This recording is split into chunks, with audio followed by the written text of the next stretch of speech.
നമസ്കാരം. ഞാൻ Moideen Shah, Indian union minority ലീഗിൻ്റെ പ്രസിഡന്റ്. ബഹുമാനിയെ നിങ്ങൾക്കെല്ലാവർക്കും എൻ്റെയും എൻ്റെ ഗ്രൂപ്പിൻ്റെയും അഭിനന്ദനങ്ങളും ആശംസകളും. AICC പ്രസിഡന്റ് മല്ലികാർജുന ഖാർഗെയുടെ ജന്മദിനമാണ്. അദ്ദേഹത്തിന് ജന്മദിന ആശംസകൾ നേരുന്നു. മറ്റൊന്ന്, ഞാൻ പ്രത്യേകിച്ച് മുസ്ലിം സമുദായത്തോട് പറയണം. അതായത് ജാതി പറയുന്നില്ല, ഈ മുസ്ലിമുകളുടെ ഈമാൻ മീനി വിശ്വാസത്തിൻ്റെ പര്യായം എന്നാണ്, സൂക്ഷ്മത എന്നാണ്. സേഫ്റ്റി ഫസ്റ്റ് എന്ന് നമ്മൾ കമ്പനികളിലെല്ലാം ബോർഡ് വയ്ക്കാറില്ലേ, ആദ്യം നിങ്ങൾ സുരക്ഷിതം നോക്കണം, ബാക്കി കാര്യം പിന്നീട്. ആദ്യം നിങ്ങൾ ട്രാഫിക് നിയമം പാലിക്കുക, എന്നിട്ട് ബാക്കി കാര്യം എന്ന് പറയുമ്പോൾ നിങ്ങളുടെ വിശ്വാസത്തിൻ്റെ ഭാഗമാണ് ഈ സൂക്ഷ്മത എന്ന് പറയുന്നത്. ഇത് പറയാൻ കാരണം, പെരിന്തൽമണ്ണയിൽ ഒരു ചെറിയ പട്ടണത്തിൽ 2 സ്ഥലത്തായിട്ട് 3 പേര് മരിച്ചു, കരണ്ട് പിടിച്ചു. ഒരാൾ ഇരുമ്പ് തോട്ടിയിട്ട് ചക്കടം കറി കരണ്ടടിച്ചത്. എന്താണ് നിങ്ങൾക്ക് ഇത്ര ഒരു സൂക്ഷ്മം? മരിച്ചൊരു പറഞ്ഞിട്ട് കാര്യമല്ലോ, ജീവിച്ചിരിക്കുന്ന നിങ്ങളിൽ ശ്രദ്ധിക്കുക, സൂക്ഷ്മത പാലിക്കുക. അത് നിങ്ങളുടെ ഈമാൻ്റെ ഭാഗമല്ലേ. ഒന്ന് മോട്ടോർ പുറയിൽ വെച്ചാണ് പാപ്പ മരിച്ച് 14 വയസ്സുള്ള പയ്യൻ ചെന്നപ്പോൾ പയ്യനടിച്ച് വെച്ച്, പിന്നെ അതിന് ശേഷം വന്ന് പെൺകുട്ടി വന്നപ്പോൾ ഷോക്കടിച്ച് തെറിച്ചു പോയതുകൊണ്ട് രക്ഷപ്പെട്ടതാണ്. അപ്പോൾ സൂക്ഷ്മത പാലിക്കും. മറ്റൊന്ന്, ചന്ദ്രനിൽ അപ്പോളോ ഇറങ്ങിയെന്നും നീൽ ആംസ്ട്രോങ് കാലുകുത്തിയേക്കാൾ വാർത്ത ഉണ്ടായിരുന്നല്ലോ. അതിപ്പോൾ ഇറങ്ങിയിട്ട് 55 വർഷം കഴിഞ്ഞു. 1961 ജൂലൈ 21, ഇന്ന് 21. 55 വർഷം കഴിഞ്ഞു. അന്ന് അവിടുന്ന് കൊണ്ടുവന്നാണെന്ന് പറഞ്ഞ് ഒരു ശില പാറക്കഷങ്ങളിൽ പ്രദർശിപ്പിച്ചു. ഞാൻ കോഴിക്കോട് ടൗൺ ഹാൾ വെച്ച് കണ്ടിട്ട് പാറക്കഷം, കറുത്തൊരു കഷം. അതങ്ങനെ വലിയ കൊട്ടിക്കോഷ്. പക്ഷേ അതൊരു മറുവശം പറയുന്നത്, അന്ന് അമേരിക്കയും സോവിയറ്റ് യൂണിയൻ നമ്മുടെ ശീതസമരമാണ്. 6 വല്ലവൻ 6 വല്ലവൻ എന്നുള്ളതാണ്. അപ്പോൾ റഷ്യയെ തോൽപ്പിക്കാൻ വേണ്ടി അല്ലെങ്കിൽ ഉന്നതിയിലെത്താൻ വേണ്ടി കൃത്രിമമായിട്ട് ഉണ്ടാക്കിയാണെന്ന ഒരു ആരോപണം അതിനെക്കുറിച്ചുണ്ട്. അതേക്കുറിച്ച് ഇതിൽ വീഡിയോ ഒക്കെ ഒരു സംഘടന കൊണ്ട് കാണിച്ചപ്പോൾ ഞാനും ഉണ്ടായിരുന്നത്. അല്ല, 55 വർഷം പിന്നെ യാതൊരു വിവരമില്ല ചന്ദ്രനിൽ പോയതിനെ കുറിച്ച്. ഒരാൾ പിന്നെ പോയിട്ടുമില്ല, ഒരു വണ്ടി അങ്ങോട്ട് പോയിട്ടുമില്ല. പിന്നെ പോകുന്ന ചൊവ്വയിലേക്കും ശൂന്യാകാശത്തേക്കാണ്. അപ്പോൾ ഇറങ്ങിയില്ല എന്ന് പറയുന്നതിൽ അങ്ങനെ തള്ളിക്കളയാൻ പറ്റില്ല.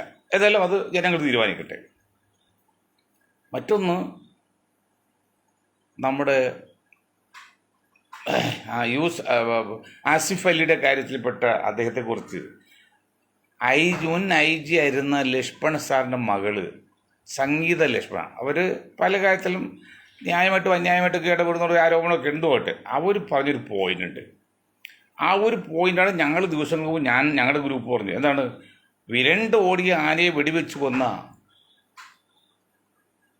റിട്ടയർഡ് പട്ടാളക്കാരന് സമ്മാനം കൊടുത്തപ്പോൾ എന്തുകൊണ്ട് ആന ഓടിയെന്ന് ചിന്തിച്ചില്ല. വൈലോപ്പിള്ളി ശ്രീറമേനോൻ 70 വർഷം മുമ്പ് പറഞ്ഞ കാര്യമാണത്. എന്തുകൊണ്ട് ആന ഓടിയെന്ന് അത് ഞാൻ ആ ഉത്തരം പല പ്രാവശ്യം പറഞ്ഞിട്ടുണ്ട്. അതുപോലെ ഇദ്ദേഹം ഇത്ര വയലൻ്റ് ആകാൻ, അല്ലെങ്കിൽ ഇത്ര ഒരു നീരസം പ്രകടിപ്പിക്കാൻ കാരണം 9 സിനിമ, 9 സിനിമ, നവമാണ് 9 സിനിമയുടെ എല്ലാ പ്രധാന അണികളെയും ഭാരവാഹികൾ അല്ലെങ്കിൽ അണിയറയിൽ പ്രവർത്തകർക്ക് ഈ സമ്മാനം കൊടുക്കാൻ ക്ഷണിച്ച് സ്റ്റേജിലൊക്കെ ഉണ്ടായത്. പക്ഷെ ഇദ്ദേഹത്തെ മാത്രം ഏക ദളിതനായത് ഇദ്ദേഹം സംഘപരിവാറിയാണ്. അതൊക്കെ വേറെ കാര്യം, അത് വേറെ വശം. അപ്പോൾ അദ്ദേഹം വാസ്തവത്തിൽ പൊട്ടിത്തെറിച്ചില്ലാണല്ലോ, കൈവയ്ക്കണ്ടായിരുന്നു. അത്ര അദ്ദേഹത്തെ അവോയ്ഡ് ചെയ്ത്. ഇത് ആദ്യമൊന്നുമല്ല ഈ സവർണ പിന്നോക്ക. നിങ്ങൾ ഒരു കാര്യം മനസ്സിലാക്കണം, ഞങ്ങളൊരു 10 വർഷം മുമ്പ് അംബേദ്കർ ജയന്തി എറണാകുളം ക്ലാസിക് ഹോട്ടൽ നടത്തിയപ്പോഴും അത് ഇംഗ്ലീഷ് പത്രത്തിൻ്റെ റിപ്പോർട്ടർ എന്ന് പറയും, ഇന്ത്യൻ എക്സ്പ്രസിൻ്റെ, അവരെഴുതിയ വാസനയോ മൊയ്തീൻ ഷാ പറയുന്നത് ശരിയാണെങ്കിൽ ഇവിടെ ഈസിയായിട്ട് ഭരണം കിട്ടുമല്ലോ എന്ന് പറയും. എന്താണ് മൊയ്തീൻ ഷാ പറഞ്ഞത്? വേറെ ഒന്നും പറഞ്ഞില്ല. ഇന്ത്യൻ ജനസംഖ്യയിൽ 85% വരുന്ന പിന്നോക്ക ദളിത് ന്യൂനപക്ഷങ്ങൾ, 85 88 ഉണ്ട്, അത് ഞാൻ പറയുന്നില്ല, 85 ഇരിക്കട്ടെ. പിന്നോക്ക ദളിത് ന്യൂനപക്ഷങ്ങൾ ഒരുമിച്ച് മൂത്രമൊഴിച്ചാൽ പൊങ്ങിപ്പോകാനുള്ള ഇവിടുത്തെ സവർണ ഫാസിസം, സവർണരല്ല പറയുന്നത്, സവർണ ഫാസിസത്തെ, അവരത് നിലനിൽക്കാൻ വേണ്ടി വളഞ്ഞ മാർഗമൊക്കെ സ്വീകരിച്ചാണ് ഇപ്പോൾ യോഗി മറ്റതൊക്കെ ചെയ്ത് നടക്കുന്നത്. അപ്പം അങ്ങനെ വരുമ്പോൾ ഈ ദളിതുകളുള്ള അവഗണന എന്താണ്? അവർ ദളിത് ചില ആൾക്കാർ, ഞാൻ ഈ ബഹുജൻ സമാജ് പാർട്ടിയിൽ പ്രവർത്തിച്ചപ്പോൾ എൻ്റെ ആൾക്കാർ എന്നെ പറഞ്ഞു, എടാ നീ ഇപ്പോൾ പള്ളിയിൽ തന്നെ വിലയെ കൊണ്ട് ഇരിക്കാൻ പറ്റില്ല, ഇനി നീ കൂടി ചെന്ന് പുകഴ്ത്തിയിട്ട് വേണമെന്ന് എന്നാണ് അവർ ചില ആൾക്കാർ ധിക്കാരം കാണിക്കും. എന്താണ് ധിക്കാരം കാണിക്കുക? കാരണം അവർ അന്യായമായിട്ട് ഒഴിവാക്കുക, അവോയ്ഡ് ചെയ്യുക, അല്ലെങ്കിൽ പിന്നെ അവോയ്ഡ് ചെയ്യുക, അതിനെ ഒഴിവാക്കുക. അപ്പോൾ അവൻ സ്വാഭാവികമായിട്ട് ധിക്കാരം കാണിക്കും. അതിന് മനഃശാസ്ത്രം നമ്മുടെ വൈലോപ്പിള്ളി ശ്രീരമേനും സാർ പറഞ്ഞ പോലെയാണ്. അവൻ്റെ കാരണം അതാണ്, അവനെ നിങ്ങൾ ധിക്കരിക്കുന്നു അല്ലെങ്കിൽ അംഗീകരിക്കുന്നില്ല, അപ്പോൾ അവൻ ധിക്കാരം കാണിക്കും. അത് സൈക്കോളജിയാണ്. അപ്പം അങ്ങനെ കാണിച്ച സമയത്ത് ഇദ്ദേഹം പൊട്ടിത്തെറിച്ചാണ്. എങ്കിൽ പോലും അച്ഛൻ വേണ്ടിയിട്ട് ഇദ്ദേഹം വേണ്ടിയിട്ട് വലിയ കലാകാരൻ ഒക്കെ ആയതുകൊണ്ട് ദളിതാണെങ്കിൽ പോലും അപ്പോൾ ക്ഷമ പാലിക്കേണ്ടിയിരുന്നു. അത് പാലിച്ചില്ല എന്നുള്ളത് തെറ്റ് തന്നെയാണ്. ആസിഫ് അലിയെ കാര്യത്തിൽ നമ്മൾ അംഗീകരിച്ച് തീരും. ഇപ്പോൾ ദുബായിലൊക്കെ നൗക വലിയ കപ്പലിലൊക്കെ പേരിട്ടേക്കാണ് ആസിഫ് അലി. അപ്പോൾ ഇത് പറയാൻ കാരണം വെച്ചാൽ, അപ്പോൾ സംഗീത ലക്ഷ്മ പറഞ്ഞത് ഒരു പരിധി വരെ അതിലൊരു മനഃശാസ്ത്രമുണ്ട്. പക്ഷെ അത് ഭാരവാഹികൾക്കും അതിൻ്റെ സംഘാടകർക്കും ഇവൻ MTക്ക് വരെ ഒന്ന് ശ്രദ്ധിക്കായിരുന്നു. നിങ്ങൾ ആ ലിസ്റ്റ് അല്ലെങ്കിൽ MT ലിസ്റ്റ് കാണിക്കണ്ടായിരുന്നു. ഈ 9 സിനിമയിൽ ഇദ്ദേഹത്തെ മാത്രം മാറ്റി ബാക്കി എല്ലാവരും എടുത്തപ്പോൾ ഇദ്ദേഹത്തെ അവഗണിച്ചത് വഞ്ചനയുള്ള തട്ടിപ്പല്ലേ, ചതിവില്ല, നെറികടല്ലേ, പച്ച മലയാളത്തിൽ പറഞ്ഞാൽ. ഓക്കെ, അങ്ങനെ ഇരിക്കുമ്പോൾ അദ്ദേഹം അത് ചെയ്തു. പക്ഷെ അപ്പം ഞങ്ങൾ ഒരു കാര്യം പറഞ്ഞു, ഈ ആസിഫ് അലിയെ പാലക്കാട് UDFിൻ്റെ സ്ഥാനാർത്ഥിയായിട്ട് നിർത്തിയാൽ അല്പം അനുകൂലമായ ഘടകങ്ങളുണ്ട് എന്ന് പറഞ്ഞപ്പോഴേ പലരും ചോദിക്കുന്നുണ്ട്, എന്താണ് ഷാദ് നിങ്ങൾ പറഞ്ഞു? ഞങ്ങൾക്കത് മുഴുവൻ ഉൾക്കൊള്ളാൻ പറ്റുന്നില്ല, മുഴുവൻ മനസ്സിലാകുന്നില്ല എന്ന്. മുഴുവൻ മനസ്സിലാകുന്ന ഒന്നുമില്ല. അവിടെ UDFിൻ്റെ ഒരു സ്ഥാനാർത്ഥി വേണം. ശക്തമായ ഒരു സ്ഥാനാർത്ഥി നിർത്തിയില്ലെങ്കിൽ തൃശ്ശൂരിനെ പോലെ BJP കൊണ്ടുപോകാൻ സാധ്യതയുണ്ട്. കാരണം LDFിന് അത്ര പ്രസക്തിയുള്ള സ്ഥലമല്ല. അപ്പം അങ്ങനെ വരുമ്പോൾ LDFും പിന്നെ UDFും ഒരു ധാരണ എത്തിയിട്ട് LDF അപ്രസക്തമായ സ്ഥാനത്ത് നിർത്തുക, UDF ജയിപ്പിച്ചെടുക്കുക. അതുപോലെ മറ്റേ ചേലക്കരയിലും LDFിൻ്റെ സീറ്റാണ്. അപ്പോൾ അവിടെ ഒരു അപ്രസക്തമായ സ്ഥാനാർത്ഥി UDF നിർത്തുക, എന്നിട്ട് LDFിനെ സപ്പോർട്ട് ചെയ്യുക. അങ്ങനെ ഒരു അന്തർധാര, അല്ലെങ്കിൽ അത് പറയുന്നത് പിന്നെ അന്തർധാര കൂടാതെ പിന്നെ അങ്ങനെ ഒന്ന് ശ്രദ്ധിച്ച് ഒക്കെ പോയാണ് തന്ത്രം. അതാണ് അടവ് നയം എന്ന് പറയുന്നത്. അങ്ങനെ ചെയ്യേണ്ടതാണ്. അപ്പം അങ്ങനെ വരുമ്പോൾ ഇന്നത്തെ അവസ്ഥയിൽ കേരളത്തിൽ ഏതൊരു സ്ഥാനാർത്ഥിയെക്കുള്ളിൽ ശ്രദ്ധിക്കപ്പെടുന്നതും പ്രചരണം കിട്ടിയതും പ്രചരിക്കാൻ എളുപ്പമായ ഒരു സ്ഥാനാർത്ഥിയാണ് ഈ ആസിഫ് അലി. അപ്പോൾ ആസിഫ് അലി വേണമെങ്കിൽ UDFിന് സമ്മതമാണെങ്കിൽ, കോൺഗ്രസ് അല്ല UDFിന് സമ്മതമാണെങ്കിൽ ആസിഫ് അലി നിൽക്കാൻ തയ്യാറാണെങ്കിൽ നിർത്താൻ തെറ്റില്ല എന്ന് ഞങ്ങളൊരു അഭിപ്രായം പറഞ്ഞിട്ടുള്ളൂ. അപ്പോൾ അങ്ങനെ ചെയ്തു. മറ്റൊരു സംഭവം, പെരുമ്പാവൂർ നിഷ വധക്കേസ്. അതുകൊണ്ട് ആളുകളിൽ നമ്മൾ കുറ്റം പറയും, ആളൂർ പണത്തിന് വേണ്ടി എന്ത് ചെയ്യുന്ന ആളുകൾ ശരിയായിരിക്കാം, മേ ബി. പക്ഷേ ഇക്കാര്യത്തിൽ അദ്ദേഹത്തിൻ്റെ നിലപാട് 100% ശരിയാണ്. കാരണം പറയുന്ന കുറ്റങ്ങളോ തെളിവുകളോ ഒരു അനുകൂലമായ ഘടകമല്ല, ന്യായമല്ല. എന്നിട്ടും മറ്റേ നൂറുൽ ഇസ്ലാമിനെ തൂക്കിക്കൊല്ലാൻ വെച്ചിട്ടിരിക്കുകയാണ്, സെൻട്രലിരിക്കുകയാണ്. ഇപ്പോൾ സുപ്രീം കോടതി അത് അന്വേഷിക്കാൻ പറഞ്ഞാൽ തൽക്കാലം സ്റ്റേ ചെയ്തിരിക്കുകയാണ്. അത് കേസ് വായിച്ച ആളൂർ പറഞ്ഞറിയോ, ഈ അമ്മ പറഞ്ഞറിയോ, എൻ്റെ അവനെ തൂക്കി കൊന്നാലാണ് എൻ്റെ മോൾക്ക് സമാധാനം കിട്ടുള്ളൂ പറഞ്ഞു. അമ്മ ഉരുണ്ട് കളിക്കുന്നുണ്ട്. അമ്മ ഇതേ കേസ് മുന്നോട്ട് പോയാൽ അമ്മ എത്താവുന്ന പറഞ്ഞത് 5 കോടി രൂപയെങ്കിലും ഈ അമീൽ ഇസ്ലാം ഇങ്ങനെ കൊള്ള ചെയ്തതിന് പിന്നെ നഷ്ടപരിഹാരം കൊടുക്കേണ്ടി വരും. അതിൻ്റെ പുറകിൽ പ്രവർത്തിച്ച രാഷ്ട്രീയ പോലീസ് വിഭാഗങ്ങളെല്ലാം തികച്ചും ശിക്ഷ അനുഭവിക്കേണ്ടി വരും. അങ്ങനെ കൃത്രിമമായിട്ടുണ്ടാക്കിയതാണ് തെളിവുകൾ പറയുന്നത്, വ്യക്തമായ തെളിവുകൾ പറയുന്നത്. അപ്പോൾ അത് ഒരു വശം. ഇനി നമുക്ക് ഈ ബാംഗ്ലൂരിൽ അല്ലെങ്കിൽ കർണാടകയിൽ പെട്ട ആ ഹതഭാഗ്യനെ കുറിച്ച് പറയുമ്പോഴേ മുഖ്യമന്ത്രി വരെയും വന്ന്, സിദ്ധാരാമയ്യ വരെയും വന്ന്, റവന്യൂ മന്ത്രി വന്ന്, SP ഇപ്പോഴും വന്നിട്ടില്ല എന്നൊരു പരാതി കേൾക്കുന്നുണ്ട്. ഒരു മണിക്കൂർ മുമ്പ് വരും, അതിനുശേഷം വന്ന് കാണിയിരിക്കും. അപ്പോൾ റവന്യൂ വകുപ്പ് മന്ത്രി പറഞ്ഞ് 98% മണ്ണ് മാറ്റി 2% ഉള്ളത്. ആ 2% നിർണായകമാണെന്ന് ഇന്ന് ചർച്ചയിൽ കണ്ടില്ലേ. അത് ഏതുപോലെന്നറിയോ? നിങ്ങൾക്കൊരു കാര്യം ഞാൻ പറഞ്ഞുതരാം. ടാറ്റ മൂന്നാറിൽ 5 ലക്ഷം ഹെക്ടർ ഭൂമി, സർക്കാർ ഭൂമി കൈവശപ്പെടുത്തി തേയിലത്തോട്ടം ഉണ്ടാക്കണം. ആ 5 ഹെക്ടറിൽ 13 ലക്ഷം റൗണ്ട് അബൌട്ട് 13 ലക്ഷം ഏക്കർ ഭൂമിയാണ്. 13 ലക്ഷം ഏക്കർ ഭൂമിയാണ് ടാറ്റ. അതുപോലെ പല വമ്പന്മാരുടെ കയ്യിലും സമുദായ സംഘടനയൊക്കെ ആയിട്ട് ആയിരക്കണക്കിന് ഏക്കർ ഭൂമിയുണ്ട്. അപ്പോൾ അതിൽ ഈ അടുത്ത കാലത്ത് ഏതാണ്ട് 10-15 വർഷം മുമ്പ് കേന്ദ്ര ഗവൺമെൻറ് നിയമം ഉണ്ടാക്കി. അങ്ങനെ ഉള്ളതിൽ ഒരു 5% തോട്ടമല്ലാതെ മറ്റ് ഇതര ആവശ്യങ്ങൾക്ക് ഉപയോഗിക്കാം. റിസോർട്ടിനായിട്ടോ ഹോട്ടലിനായിട്ടോ ഒക്കെ ഉപയോഗിക്കാം. പറയുമ്പോൾ ഒരു നിസ്സാരം 5%. ബഹുമാനിയെ, എൻ്റെ ശബ്ദം കേൾക്കുന്ന എൻ്റെ പ്രിയപ്പെട്ട ജനങ്ങളെ, നിങ്ങൾ മനസ്സിലാക്കണം, ഈ 13 ലക്ഷം ഹെക്ടറിന് 5% എന്ന 65,000 ഏക്കറാണ്. സിമ്പിളാണ് ഈ കിടക്ക്. മൂന്നാം ക്ലാസ് കുട്ടികൾക്ക് അറിയാം. 13 ലക്ഷം ഏക്കറിൻ്റെ 5% എന്നത് 65,000 ഏക്കറാണ്. എന്ന് പറഞ്ഞാൽ 65,000 ഏക്കർ ഭൂമി ടാറ്റയ്ക്ക് എന്തുപയോഗിച്ച് ഉപയോഗിക്കാം. ടാറ്റ മാത്രമല്ല പറഞ്ഞത്, അങ്ങനെ എല്ലാവർക്കും. അപ്പോൾ ആ 5% ചെറുതല്ല, 13 ലക്ഷത്തിന് നോക്കും. അപ്പോൾ ഇത് 1/2 കിലോമീറ്റർ ദൂരത്തിലായിട്ട് 13-18 മീറ്ററായിട്ട് ഉയരത്തിൽ മണ്ണ് വീണെടുക്കുകയാണ്. അതിൽ 2% എന്ന് പറഞ്ഞാൽ ഒരു 10,000 ലോഡെങ്കിലും മണ്ണ്. അപ്പം അതും കൂടി മാറ്റണം എന്നുള്ളത് പറഞ്ഞിട്ട് ഇപ്പോൾ പട്ടാളം ഇപ്പോൾ അതും കൂടി മാറ്റിക്കൊണ്ടിരിക്കുകയാണ്. പുഴയിൽ അരിച്ചു പിറക്കുന്നുണ്ട്, ഒക്കെ ചെയ്യുന്നുണ്ട്. അപ്പം ഇതിലൊരു കാര്യം, ഇപ്പം നമുക്കത് മുഹമ്മദ് റിയാസ് പറഞ്ഞത്, ഇപ്പം നമുക്ക് വേണ്ടത് ആ ആളെയും വണ്ടിയും രക്ഷപ്പെടുത്താനുള്ളതാണ്. അല്ലാതെ ആട് ചെയ്തു ആട് കുറ്റമൊന്നും പറയുന്നത് സമയം ഇപ്പോഴല്ല. ഇപ്പം ചിലർ ഓരോ ഗവൺമെൻറ് കുറ്റം വന്നിട്ട് അതൊക്കെ ബുദ്ധിശൂന്യമാണ്, അത് മാന്യതയിലേച്ചല്ല. ഇപ്പം നമ്മൾ അദ്ദേഹത്തെ ജീവൻ രക്ഷിക്കാൻ നോക്കുക, ആ വണ്ടി എടുക്കുക, അതാണ് വേണ്ടത്. അപ്പം ഇത്രയും കാര്യങ്ങളാണ് മുന്നോട്ട് പോകുന്നത്. ഇനി പാർലമെൻറ്റ് ഇലക്ഷൻ കഴിഞ്ഞു, മോഡി ഗവൺമെൻറ് അങ്ങനെ വന്നു. അത് ഏത് നിമിഷം താഴെ പോകാം. ആ യോഗി ആദിത്യനാഥിനെതിരെയും അവിടെ 2 ഗ്രൂപ്പുകാർക്കുണ്ട്. പക്ഷേ ഈ യോഗി ആദിത്യനാഥ് ഈ അടുത്ത 27-ാം തീയതി വരെ നടക്കുന്ന ഒരു കാവടി യാത്ര എല്ലാവർക്കും നടക്കലാണ്. അന്ന് ആരും അത് ശ്രദ്ധിച്ചിരുന്നില്ല. പക്ഷെ മോഡി യോഗി ഇതൊക്കെ ഇട്ടപ്പോൾ ആൾക്കാർ ശ്രദ്ധിച്ചു, നല്ല പ്രചരണം കിട്ടി. അത് 250 കിലോമീറ്ററിൻ്റെ ദൂരമാണ് നടന്നത്. അവിടെ പോകുന്ന 2 സൈഡിലെ കച്ചവടക്കാർ പെട്ടിക്കടക്കാർ ഉന്തുവണ്ടിക്കാൾ വരെയും അവൻ്റെ ജാതി, അവൻ്റെ പേര്, ഓണറുടെ പേരും അവിടെ വർക്ക് ചെയ്യുന്ന ആൾക്കാരുടെ പേരും പ്രദർശിപ്പിക്കണം. എന്താണ് യോഗി സാറും മോഡിയും തമ്മിലുള്ള വ്യത്യാസം? മന്ത്രിസ്ഥാനം എപ്പോഴും പോകാം ആ നിൽക്കുമ്പോൾ. അപ്പോൾ ഒന്നുകൂടി നമ്മൾ പ്രചരിപ്പിച്ച് ശക്തമാക്കണം, വർഗീയത ഉണ്ടാക്കണം, മുന്നോട്ട് പോകാൻ വേണ്ടി.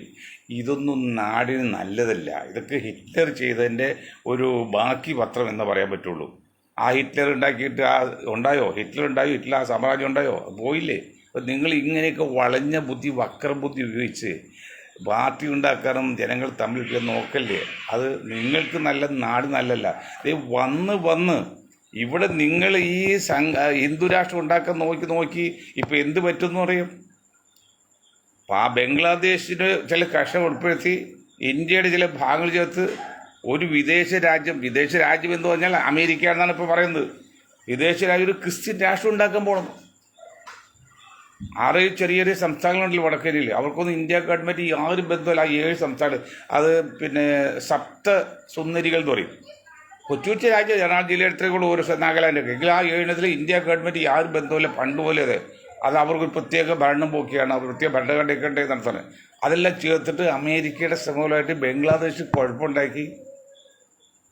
ആയിരക്കണക്കിന് ആൾക്കാർ, നൂറുകണക്കിന് ആൾക്കാർ മരിച്ചു, താമ്രം കത്തിട്ട് ഉണ്ടാക്കി, അരക്ഷിതാവസ്ഥ ഉണ്ടാക്കി പുതിയൊരു രാജ്യം ഉണ്ടാക്കാൻ ശ്രമിക്കുന്നുള്ളത് അവാമി ലീഗിൻ്റെ നേതാവ് ബംഗ്ലാദേശ് പ്രധാനമന്ത്രി ഹസീന. നമ്മുടെ ഇന്ത്യൻ പ്രധാനമന്ത്രി മോഡിജിയോട് പറഞ്ഞായിട്ടൊക്കെ പറയുന്നുണ്ട്. അന്നൊരു പേര് പറഞ്ഞില്ല, ഒരു രാജ്യം എന്നുള്ളൂ. ഇപ്പം പറയുന്ന അമേരിക്ക എന്ന് പറഞ്ഞാൽ. അപ്പം അങ്ങനെ കള്ളനെ കയറ്റാൻ ആവശ്യം ഉണ്ടാക്കില്ലേ. നമ്മൾ ആഭ്യന്തര സംഘർഷമാണെന്ന് പറഞ്ഞാൽ കള്ളും കയറും സംഭവമില്ലേ. ഒരു വീട്ടിൽ അവിടെ ലഹളയാണ് പരസ്പരം പറഞ്ഞാൽ അയൽവക്കത്താർ കയറാൻ ശ്രമിക്കില്ലേ. അത് ലോകതത്വമല്ലേ. അപ്പം നിങ്ങൾ ഇവിടെ ഹിന്ദു മുസ്ലിം ഡിവൈഡ് ചെയ്ത് 2ആക്കി രാജ്യത്വം നശിപ്പിക്കില്ലേ. എന്തുകൊണ്ടാണ് ആയിരക്കാലം ഈ ഇന്ത്യ മഹാരാജ്യത്ത് 1000-ഓളം കാലം ഈ മുഗൾമാരും മറ്റ് മുസ്ലിം ചക്രവർത്തിവരെ ഭരിച്ച്?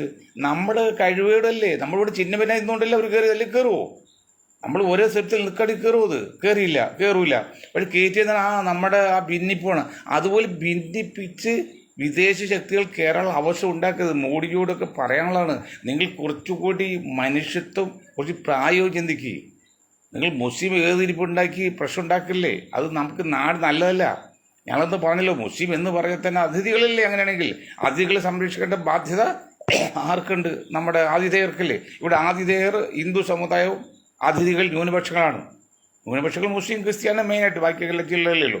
അപ്പോൾ അവരെ സംരക്ഷിക്കേണ്ട ബാധ്യതയുള്ള ഇന്ത്യയിലെ ഹിന്ദു സമൂഹം, അതിൽ വേറൊരു ന്യൂനപക്ഷ വിഭാഗം മാത്രമാണ് ഈ കുത്തിയിരിപ്പുണ്ടാക്കുന്നത്. അല്ലാതെ ഇന്ത്യയിലെ ഹിന്ദുക്കൾ ഒരു കുഴപ്പമുണ്ടാക്കില്ല, വളരെ നല്ല ആൾക്കാരും ലോകത്ത് മറ്റേതൊരു മതത്തെയോട് പിടിക്കുന്ന ഒരു മതമാണ് ഹിന്ദു മതം. അതിൻ്റെ പ്രവർത്തകരും ജനങ്ങളൊക്കെ വളരെ സന്തോഷവാന്മാർ, വളരെ നല്ല ആൾക്കാരുമാണ്. അപ്പം നിങ്ങൾ ഈ വെല്ലെണ്ണാവുന്ന ഒരു ന്യൂനപക്ഷം കുഴപ്പമുണ്ടാക്കി നാട്ടിൽ അരാജകത്വം ഉണ്ടാക്കില്ലേ. അരാജകത്വം ഉണ്ടാക്കിയപ്പോൾ ബംഗ്ലാദേശിൽ നിന്നും ഒക്കെ ചേർത്ത് ഒരു രാജ്യം ഉണ്ടാക്കുമ്പോൾ അമേരിക്ക ശ്രമിക്കുന്നു, അപ്പോഴത്തെ ചൈന നിൽക്കുന്നു, ഇപ്പോൾ പാകിസ്ഥാൻ നിൽക്കുന്നു. ആകെ നമുക്ക് അല്പം അനുകൂലമുള്ള ബംഗ്ലാദേശാണ്. മാലിദ്വീപ് അങ്ങനെ തെറ്റി, സിലോൺ തെന്നിയൊക്കെയാണ്. ബർമ ഇഷ്ടപ്പെടുന്നില്ല, നേപ്പാൾ. അതായത് ഇന്ത്യയുടെ അയൽവക്ക് രാജ്യങ്ങളിൽ ഏതാണ്ട് എല്ലാം തന്നെ പരസ്യമായിട്ട് പറഞ്ഞ് ബംഗ്ലാദേശ് ഒഴിച്ച്, പരസ്യമായിട്ട് ബംഗ്ലാദേശ് ഇപ്പോൾ എതിരായിട്ടില്ല ഒഴിച്ച്, ബാക്കി എല്ലാം നമുക്ക് എതിരായിട്ടുണ്ട്. അതൊക്കെ കാരണം നിങ്ങൾ പറഞ്ഞില്ലേ, ലോക ഗുരുവിൻ്റെ പ്രവൃത്തി കൊണ്ടല്ലേ. കാരണം ഇവിടെ ഒരു വിഭാഗത്തെ അടിച്ചമർത്തുമ്പോൾ സ്വാഭാവികമായിട്ടും അതിനോട് സ്നേഹമുള്ള ആൾക്കാർ അയൽവക അതിർത്തി രാജ്യത്തുള്ളവർ അവരെതിരാവും. അത് നമ്മൾ അവസരം കൊടുക്കാല്ലേ. എന്താ പോരായിക? ഇന്ത്യയിലെ ഹിന്ദുക്കൾക്ക് എന്തെങ്കിലും പോരായിക ഉണ്ടോ? പട്ടിണിതാര് അതിപ്പോൾ ഹിന്ദുക്കൾ മാത്രമല്ല, മുസ്ലിം ഒക്കെ വരുന്നതാണ്. അല്ലാതെ ഹിന്ദു സമാജം നിലനിൽപ്പില്ല, അപകടമുണ്ടോ? വളർച്ചയ്ക്ക് പിറകുണ്ടോ? അവരെല്ലാം നയിക്കുന്നത് കാലങ്ങളായിട്ട് ഇന്ത്യ ഭരിക്കുന്നത് ഹിന്ദു സഹോദരങ്ങളല്ലേ. പിന്നെ നിങ്ങൾ ആരുടെ ഹിന്ദുക്കൾ അപകടത്തിലെന്ന് പറയുന്നത് എന്ത് ന്യായമാണ് മോഡിജി? എന്ത് ന്യായമാണ് സംഘപരിവാർ? ഇന്ദിരാഗാന്ധി മൂലം കൂടി നെഹ്റു മുതൽ ഭരിക്കുന്നു വരുന്ന ആരാണ്? സ്വതന്ത്രാധിത്യ ഇന്ത്യയിൽ ഏതെങ്കിലും ന്യൂനപക്ഷങ്ങൾ ഭരിച്ചിട്ടുണ്ടോ? രാഷ്ട്രപതിയായിട്ട് ഒന്ന് രണ്ട് പേര്, അത് അവർക്ക് ഒപ്പിടാല്ലാതെ വല്ല അധികാരമുണ്ടോ? ബാക്കി ഇവിടെ ആരാണ് ഭരിക്കുന്നത്? പിന്നെ നിങ്ങൾ ഹിന്ദു അപകടത്തിലാന്ന് പറഞ്ഞാൽ ഹിന്ദുക്കളെ ഒരുമിച്ച് കൂട്ടിയിട്ട് നിങ്ങൾ ചെയ്യുന്നത് നിങ്ങൾ അപകടത്തിലാണെന്നാണ്. അതിനർത്ഥം സംഘപരിവാർ എന്ന് പറയുന്നത് ഹിന്ദുക്കളുടെ മൊത്തം ചുമതല. അതിൽ മുസ്ലിം ലീഗ് പറയില്ലേ, ഞങ്ങളാണ് ചില്ലറയായിട്ട് മൊത്തമായിട്ട് ന്യൂനപക്ഷങ്ങളിലെ സംരക്ഷകർ എന്ന് പറഞ്ഞ് പണ്ട് ഇബ്രാഹിം സുലൈമാൻ സേട്ട് പ്രസംഗിക്കാറുണ്ട്, ഞാൻ കേട്ടിട്ടുണ്ട്. അതൊക്കെ പറയുന്ന പോലെ വെറും ഭംഗിയ വാക്ക് പറയാമെന്നല്ലാതെ അതിലൊന്നും സത്യമില്ല. അവിടെ നിങ്ങൾ കുറച്ചുകൂടി വിനയമായിട്ടും ബുദ്ധിപൂർവ്വം കൈകാര്യം ചെയ്യും. ഇന്ത്യയിൽ താർക്കല്ലേ. ഇന്ത്യയിൽ ജനങ്ങൾക്ക് 100 പ്രശ്നങ്ങളുണ്ട്. വില വർധനവ്, ഇതിപ്പോൾ സാധനങ്ങൾ തക്കാളി 100-90, അരി 30 രൂപ, 60, 70, 75, 80. മറ്റ് ഡീസലിലൊക്കെ അറിയാമല്ലോ എത്ര വില കൂടി. അങ്ങനെ വില കൂടി, നിരന്തരം വില കൂടാണ്. അത് ഈ കോർപ്പറേറ്റുകൾക്ക് ഈ നിത്യോപയോഗ സാധനങ്ങളിൽ സപ്ലൈ ചെയ്യാനുള്ള അനുവാദം കൊടുത്തോ അന്ന് മുതലാണ് വില കൂടിയിരിക്കുന്നത്. അന്ന് മുതലാണ്. കാരണം അവർ ഉണ്ടാക്കുന്ന സാധനം മുഴുവൻ അവൻ്റെ കസ്റ്റഡിയിൽ വയ്ക്കും, എന്നിട്ട് അവൻ പറഞ്ഞ വിലയാണ്. അത് ഞാൻ ഉദാഹരണം, മൊറാർജി ദേശായി ഇന്ത്യയുടെ പ്രധാനമന്ത്രി ആയിരുന്നപ്പോൾ, അന്ന് അദ്ദേഹം ധനകാര്യ വകുപ്പ് മന്ത്രി കൂടിയായിരുന്നു പ്രധാനമന്ത്രി. അന്ന് ഇത് കുറക്കാൻ വേണ്ടി എന്ത് ചെയ്ത് 100 ടൺ സ്വർണം, നമ്മുടെ റിസർവ് ബാങ്ക് സ്റ്റോക്ക് ചെയ്ത് സ്വർണം 100 ടൺ പുറത്തേക്ക് വിറ്റ് ലേലത്തിൽ വെച്ചു. അത് ലേലത്തിലായ കൊണ്ട് ബോംബെയിലെ ഗോൾഡ് മർച്ചൻറ്റ് സ്വർണ്ണ കച്ചവടക്കാർ അത് കൊണ്ടുപോയി എവിടെ കൊണ്ടുപോയി വെച്ച് അവൻ്റെ ഗോഡൗണിൽ വെച്ച് പാവപ്പെട്ട് കിട്ടിയില്ല. എന്നിട്ട് അന്ന് 416 രൂപ, കറക്റ്റ് പറഞ്ഞാൽ 416 രൂപയാണ് 1974 മെയ് മാസത്തിൽ നടക്കുന്നത് കേരളത്തിലെ അല്ലെങ്കിൽ ഇന്ത്യയിലെ സ്വർണ്ണവില. കേരളത്തിലെ പതി ആ സാധനം പിറ്റേ ദിവസം 1000 പിന്നെ 2000, അങ്ങനെ കൂടിയാണ് ഇപ്പോൾ 60,000 50,000 ഒക്കെ അയക്കുന്നത്. അപ്പോൾ അതുപോലെ ഈ സാധനങ്ങളെല്ലാം അവൻ കൊണ്ട് പൂഴ്ത്തി വെച്ച് കഴിയുമ്പോൾ അപ്പോൾ എത്ര വേണ്ടി സ്റ്റോക്ക് ചെയ്യാൻ നിയമം എന്ന് ചോദിച്ചു മോഡിക്കും അദാനി ഗ്രൂപ്പിനൊക്കെ, മോദി ഗ്രൂപ്പ് അദ്വാനി ഗ്രൂപ്പ്. ഇപ്പോൾ അവരാണ് കംപ്ലീറ്റ് നിത്യോപയോഗ സാധനങ്ങളുടെ നിയന്ത്രണം. ഇപ്പം എൻ്റെയൊക്കെ വീട്ടിൽ 8 പ്രാവശ്യമായിട്ട് അവർ വന്ന് സപ്ലൈ ചെയ്യുന്നുണ്ട്. പെണ്ണുങ്ങൾക്ക് എളുപ്പമാണുള്ളത്, വിളിച്ചു അപ്പോൾ വരും. ഇത് ആരാണ് ഇവിടുത്തെ സാധാരണക്കാരെ കൊള്ളയടിക്കുന്നതെന്ന് മനസ്സിലാക്കണ്ടോ? എനിക്ക് അവരോട് പറയാനുള്ളത് അവരോട് ആജ്ഞാപിക്കാൻ പറ്റില്ലല്ലോ. അങ്ങനെയല്ല, സാധാരണ കച്ചവടക്കാർ എത്ര കച്ചവടക്കാർ പൂട്ടിപ്പോയി. ഇപ്പം ലൂലു വന്ന്, ഞാൻ ലൂലു എതിർക്കല്ല, ലൂലുവിനെ എതിർത്താൽ അവർ വേറെ അതിനേക്കാൾ മോശമൊക്കെ വേറെ ഒരുത്തം വരും. അതുകൊണ്ട് നമ്മൾ പരസ്യമായിട്ട് എതിർക്കുന്നില്ല. പക്ഷെ അങ്ങനെ സംഗതി എത്ര ചെറുകിട സ്ഥാപനം പൂട്ടിപ്പോയത്. കാര്യമാണ്, നമ്മൾ ചെന്ന ഒരു പരിധി നല്ല സാധനം കൊണ്ട് വലിയ വിലയില്ലാതെ കിട്ടുന്നുണ്ട്. പക്ഷെ അതിനർത്ഥം 100 കണക്കിന് 1000 കണക്ക് ചെറുകിട വ്യവസായ സ്ഥാപനങ്ങൾ പൂട്ടിപ്പോയി, വ്യവസായ കടകൾ പൂട്ടിപ്പോയി. എനിക്കറിയാവുന്ന 100 ആൾക്കാരുണ്ട്. അത് ഒരു ലൂരിന് മാത്രമല്ല, മറ്റു പലതും ഉണ്ടല്ലോ അത്. അപ്പോൾ ഇതൊക്കെ ജനങ്ങൾ നന്നാക്കാനല്ല, അത് ജനങ്ങൾ നന്നാക്കാനുള്ള രീതിയിലേക്ക് മുന്നോട്ട് പോയി വിലപത്രം പിടിച്ചു നിർത്ത് ജീവിക്കുന്ന ജനങ്ങൾ. ഒരു ദിവസം കൂടി ഇന്നിപ്പോൾ ഒരാൾ പ്രതിപക്ഷ നേതാവ് പറഞ്ഞത് കേരളത്തിൽ ഇല്ലാത്ത അസുഖമില്ലാന്ന്. അസുഖം വരുന്നൊന്നും ഗവൺമെൻറ് കുറ്റാന്ന് പറയാൻ പറ്റില്ല. അത് കൈകാര്യം ചെയ്യുന്ന രീതിക്ക് തെറ്റുപറ്റ ഗവൺമെൻറ് കുറ്റാന്ന് പറയാം. അപ്പോൾ അതൊക്കെ വേണമെങ്കിൽ രാഷ്ട്രീയ പ്രേരിതാന്ന് പറയും, ഞാനതൊന്നും പറയുന്നില്ല. പക്ഷേ പരിധിവരെ ശരിയാണ്. അതാ ശുചിത്വമില്ലായ്മയാണ്, അഴുക്കുചാൽ ക്ലീൻ ചെയ്യാത്തതാണ്. ഇപ്പോൾ നമ്മുടെ ഏറ്റവും വലിയ കാക്കാണ്ടുള്ള ബ്രഹ്മപുരത്തുള്ള അത് എത്ര ടൺ സാധനമാണ് കത്തിച്ച് വായു മുകളിൽ പോയിട്ട് അത് മഴ പെയ്യുമെങ്കിലും തന്നെ പറഞ്ഞ് അതൊന്നും ചികിത്സയില്ല. അത് ഒരിക്കൽ ഇന്തോനേഷ്യ ഇതുപോലെ സംഭവം ഉണ്ടായിട്ട്, മലേഷ്യയിൽ സംഭവം ഉണ്ടായിട്ട് അത് ഇന്തോനേഷ്യ വരെ പോയി നാളുണ്ട് വായുവിൽ കൂടി അതിൻ്റെ പുകയും അണുക്കളൊക്കെ. കാരണം അറിയാമല്ലോ, നിങ്ങൾക്കറിയാമല്ലോ, പഞ്ചാബിൽ അവിടെ കൃഷി കഴിഞ്ഞ് കത്തിക്കുമ്പോൾ ആ പുകയൊക്കെ വരുന്നത് ഡൽഹിയിലേക്ക് വരുന്നു. അത് ആകാശമാർക്കാണ്. അത് ആകാശത്ത് നിന്നിട്ട് പുതുമഴ പെയ്യും, വീണ്ടും നമ്മുടെ കുളത്തിലേക്കും കിണറ്റിലേക്കും ജലാശയത്തിലേക്ക് വരുന്നു. ആ വെള്ളം കുടിക്കുന്നു, അസുഖം ഉണ്ടാകുന്നു. അതുകൊണ്ട് വായു മലിനീകരണം മൂലം 10 ലക്ഷം പേരാണ് ഒരു കൊല്ലത്ത് ലോകത്ത് മരിക്കുന്നത്. ജലമലിനീകരണം മൂലം അതേക്കാൾ കൂടുതൽ, ഭക്ഷണ മലിനീകരണം അതേക്കാൾ കൂടുതൽ. അപ്പോൾ എത്രത്തിലുള്ള ആൾക്കാരാണ് മരിച്ചു പോകുന്നത്? അതെല്ലാം വായു ജല ഭക്ഷണ മലിനീകരണത്തിൽ നിന്നാണ്. അതൊക്കെ പരിഹാരം കാണാൻ ഒരു ഇന്ത്യ ഗവൺമെൻറ്, ഒരു കേരള ഗവൺമെൻറ് മാത്രം നടക്കില്ല. പക്ഷേ അണ്ണാർക്കണ്ണൻ തന്നാലായതെന്ന് പറയുമ്പോൾ നമുക്ക് വിചാരിച്ച് നമുക്ക് ചെയ്യാവുന്നത്. അത് മാലിന്യ നിർമ്മാർജ്ജനമൊക്കെ ശ്രദ്ധിക്കേണ്ട കാര്യമാണ്. അപ്പോൾ ഏതായാലും അങ്ങനെ ഇന്ത്യ മഹാരാജ്യത്തെ ശക്തി ക്ഷയിപ്പിക്കാനുള്ള ശ്രമം നടത്തല്ലേ. ഇപ്പോൾ ത്യാഗിയുടെ മോഡി UP മുഖ്യമന്ത്രി യോഗി ആദിത്യനാഥ് അദ്ദേഹത്തെ ഇപ്പോൾ ആ നിയമം ഉണ്ടാക്കി. അങ്ങനെ ഓരോ നിയമങ്ങളും നിയമം കയ്യിലെടുക്കാൻ നിങ്ങൾക്ക് ആര് അധികാരം തന്നു എന്നുള്ളതാണ് ചോദ്യം. അതാണ് ഇപ്പോൾ ഇലക്ട്രിസിറ്റി ബോർഡിൽ നമ്മുടെ ബഹളം ഉണ്ടാക്കിയ പോലെ കറണ്ട് വീട്ടിൽ അത് കട്ട് ചെയ്ത്, അത് നിങ്ങൾക്ക് ആര് നിയമം തന്നു? നിങ്ങൾ ഇലക്ട്രിസിറ്റി ബോർഡിൽ നിയമം ഉണ്ടാക്കിയാൽ, ഇലക്ട്രിസിറ്റി വഴക്കുണ്ടാക്കിയാൽ അത് നിയമമുണ്ട് ഇവിടെ. ഇപ്പോൾ നിയമം നിലനിൽക്കുന്ന രാജ്യമല്ലേ, നിയമസംഹിതയുള്ള രാജ്യമല്ലേ, അത് നിങ്ങൾക്ക് അധികാരമുണ്ടോ? അതുപോലെ ഒരു കാര്യം പറയട്ടെ, അങ്ങനെ അച്ഛനെയും മക്കളെയൊക്കെ കേസെടുത്ത് ജാമ്യം കൊടുത്തിട്ടില്ല ഹൈക്കോടതി. അങ്ങനെ ഒരു കാര്യം ചോദിക്കട്ടെ, കേരളത്തിലെ ബഹുമാനി ജനങ്ങളെ, വീണ്ടും തുറമുഖത്തിൻ്റെ പേരിൽ അവിടെ ഒരു പോലീസ് സ്റ്റേഷനും 10,000 ലക്ഷം രൂപയുടെ സാധനം കത്തിച്ച് നശിപ്പിച്ചല്ലോ. എത്ര പേരിൽ കേസെടുത്ത് പിണറായി സഖാവെ? നിങ്ങൾ എത്ര പേരിൽ കേസെടുത്ത്?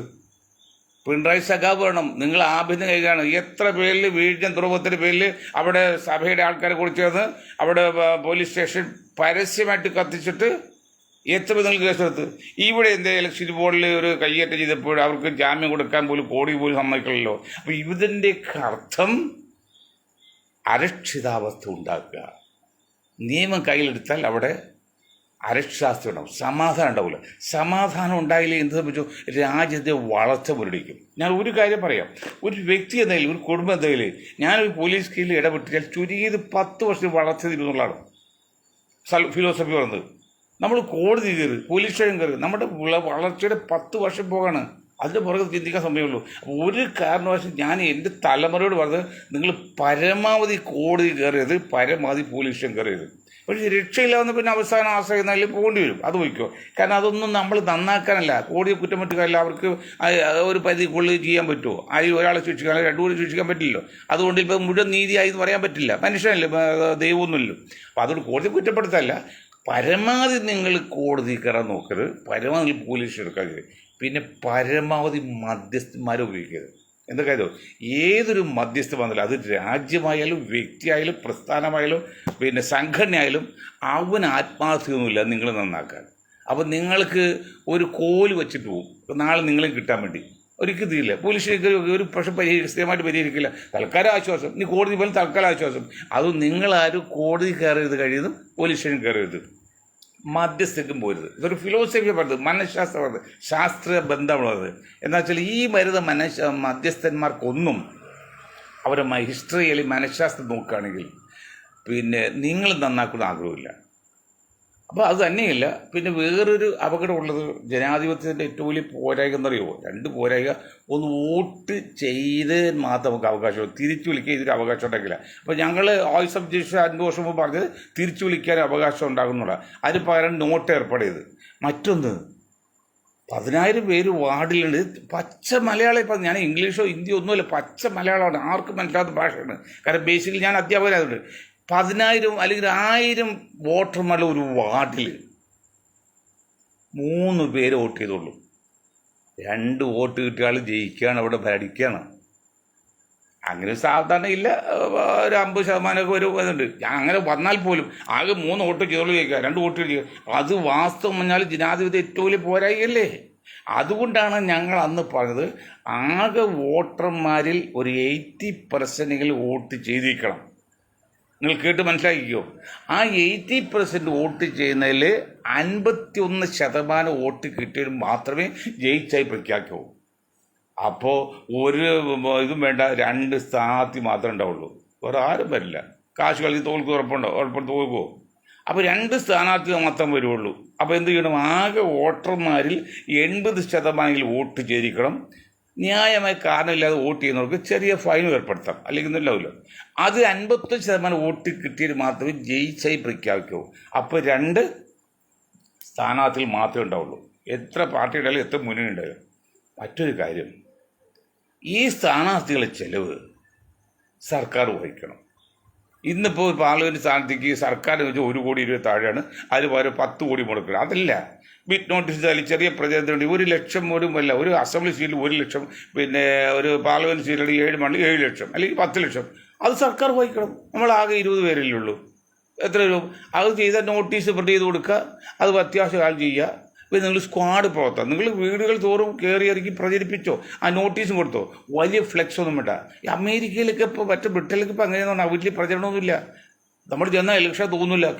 പണ്ടൊക്കെ കേരളത്തിൽ അവസാന സമാപനം എന്ന് പറയുമ്പോൾ അവിടെയുള്ള മുഴുവൻ വോട്ടർമാരെ കൂടെ യോഗം വയ്ക്കുകയാണ്. പിന്നെ കൊടി കയറ്റി മരത്തിന് മുകളിൽ കയറ്റി അവിടെ പിന്നെ വലിയ ഇല്ലി മുള വെച്ച് വീട് കയറ്റി അങ്ങനെ വീട് ചത്തൊക്കെ ഉണ്ട്. അതിനൊക്കെ മാറ്റം വന്നിട്ടുണ്ട്. ഇതൊക്കെ മാറ്റം വരും. അമേരിക്ക പോലെ നമ്മളുമാകും ഒരു 10-50 വർഷം കഴിയുമ്പോഴല്ലോ അതേക്കാൾ പരിഷ്കാരമൊക്കെ വരും.